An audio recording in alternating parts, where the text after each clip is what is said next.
వాళ్ళు చెప్పేది ఒకటేనండి. బ్రహ్మగారు తన కూతుర్ని పెళ్లి చేసుకున్నారు. ఈ చర్చిల్లో చెప్పేటువంటి ప్రతిదీ ఏంది అంటే ఈ ఈ ఈ చండాలమే చెప్తున్నారు. అంటే ఎవరు ఏది అడిగినా కూడా మనం ఏదైనా ఈ ప్రశ్న వేస్తే ముందు వాడు ఎత్తేటువంటి క్వశ్చన్ ఇదే అడుగుతున్నారు వాళ్ళు. వీళ్ళు క్షీరసాగర మదనం అనేటువంటి దాన్ని ఎందుకు చదవలేదండి?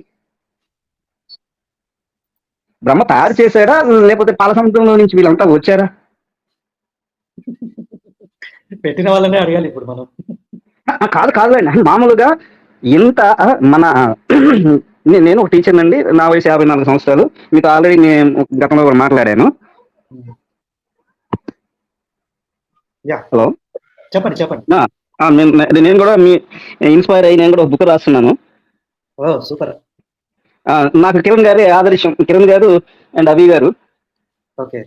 వాళ్ళ మొదట్లో అంటే ఫస్ట్ స్టార్టింగ్ లో ఉన్నటువంటి వీడియోలు చూసాను, ఫస్ట్ దాదాపు 1.5 years బ్యాక్.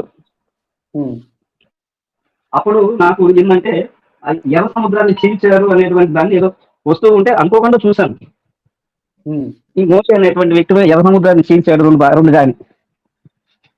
కిరణ్ గారు ఈఫ్ అనేటువంటిది చదివి వినిపించి అది రెల్లుగడ్డి అసలు అంత దూరం తిరగలేదు అనే వివరాలను చూపించారు. నాకు ఆ రోజు నుంచి అనుమానం వచ్చింది. అంటే నేను ఎప్పుడు చదవలేదు, చదవలేదు. అక్కడి నుంచి ఇంకా మిమ్మల్ని, ఈ కరుణాకర్ గారిని ఇలా అందరి చూస్తాం గమనించా కామన్ గా. సో మొట్టమొదటి వాక్యంలోనే హెవెన్స్ అంటాడు అక్కడ. అవునండి. వీళ్ళు ఏం చెప్తారు, మళ్ళీ ఆకాశం అని మళ్ళీ పేరు పెడతాడు. తెలుగులో ఏముంది, ఆకాశం అని రాసేశారు. సో ఈ విధంగా ఉన్నప్పుడు నిన్న జరిగినటువంటి మీ డిస్కషన్ లో కూడా ఇలాగే చెబుతూ అవాదానికి సంబంధించిన గోపి గారు మాట్లాడుతున్నప్పుడు కెరూబులని వస్తుంది. అవునండి. మీరు ఆల్రెడీ ఎక్స్ప్లెనేషన్ ఇచ్చున్నారు వాళ్ళు ఏ ఆకారంలో ఉంటారు, ఎలా ఉంటారు అని. సో దీనికోసము నాకు కళ్ళు కూడా పోయింది. చాలా I lost my 60% of vision. Already ఉన్న 40% విజన్తో నేను బుక్ రాస్తున్నా. అంటే ప్రతి దాని మీద ఒక వర్డ్, ఒక వరుస తీసుకోవడము, ఆ వరుసని వాళ్ళ రబ్బానిక్ లిటరేచర్లో ఏమున్నది, వీళ్ళ లిటరేచర్లో ఏమున్నది, ఎందుకు వీళ్ళు తప్పు అంటున్నారు, ఎందుకు వాళ్ళు నమ్మటం లేదు, ఎందుకు ఇంత తిడుతున్నారు, వీళ్ళు మిగతా మతాల దగ్గరికి వచ్చి మాత్రమే వీళ్ళని ఎందుకు కన్వర్ట్ చేస్తున్నారు, వాళ్ళని ఎందుకు చేయలేకపోతున్నారు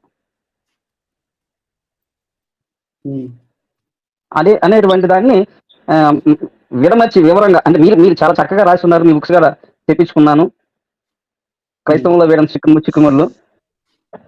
ఓకే, అట్లాగా. సో మీ అన్ని ఫాలో అవుతున్నానండి. ఈ గతంలో లేనంత ప్రతిస్పందన అనేటువంటిది వస్తుంది, ఇప్పుడు వచ్చింది. అవునండి. తీసేసి మళ్ళీ తీసుకోండి సార్. నటరాజు గారు బాగా సార్ చెప్పండి. నమస్కారం అండి. మీరు దేని గురించి రాస్తున్నారు సార్ పుస్తకం? మీరు చూసిన తర్వాత సార్ లైన్ బై లైన్ రాస్తున్నాను. ఓహో, అదే ఇప్పుడు కెరూబు లేదన్నారు కదా. అవును సార్. అంటే ఇప్పుడు యాక్చువల్ గా సార్ ఇప్పుడు దేవుడు భూమిని మరియు స్వర్గాలను సృష్టించాడు సార్ ఆయన.